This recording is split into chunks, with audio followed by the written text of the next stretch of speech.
विधानसभेच्या मतदानात आकडेवारी संदर्भात मुंबई हायकोर्टाची निवडणूक आयोग महाराष्ट्राच्या मुख्य निवडणूक अधिकाऱ्यांना नोटीस। आयोगाने 6 नंतर झालेल्या मतदानाचे व्हिडिओ द्यावेत। सुनावणी दरम्यान प्रकाश आंबेडकरांचा युक्तिवाद।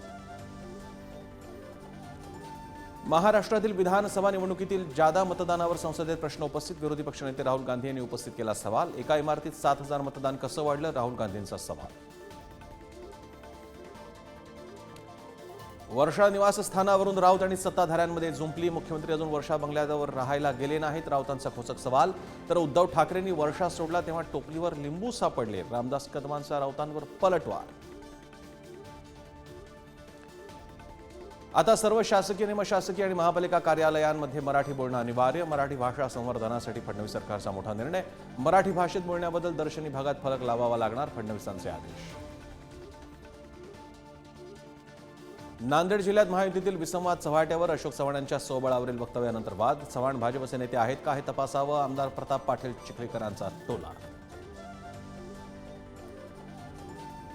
अंजली दमानिया उद्या पत्रकार परिषद घेऊन धनंजय मुंडेंविरोधात देणार पुरावे, राजीनाम्याची करणार मागणी।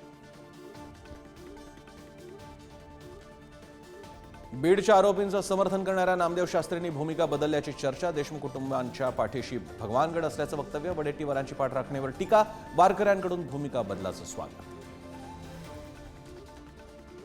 शिवराज राक्षेने पंचाला लाथ घातली, ही चूक झाली असल्यास पंचाला गोळ्या घातल्या पाहिजे होत्या। डबल महाराष्ट्र केसरी चंद्रहार पाटील याचं खळबळजनक वक्तव्य।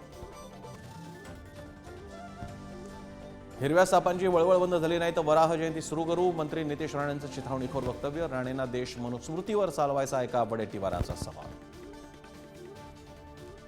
कल्याण अल्पवयीन मुलीवर अत्याचार आणि हत्या प्रकरण। पीडित कुटुंबाच्या घराबाहेर विशाल गवळी समर्थकांचा दहशत माजवण्याचा प्रयत्न। पोलिसांकडून पर्याप्त सुरक्षा नाही, पीडित कुटुंबाचा आरोप।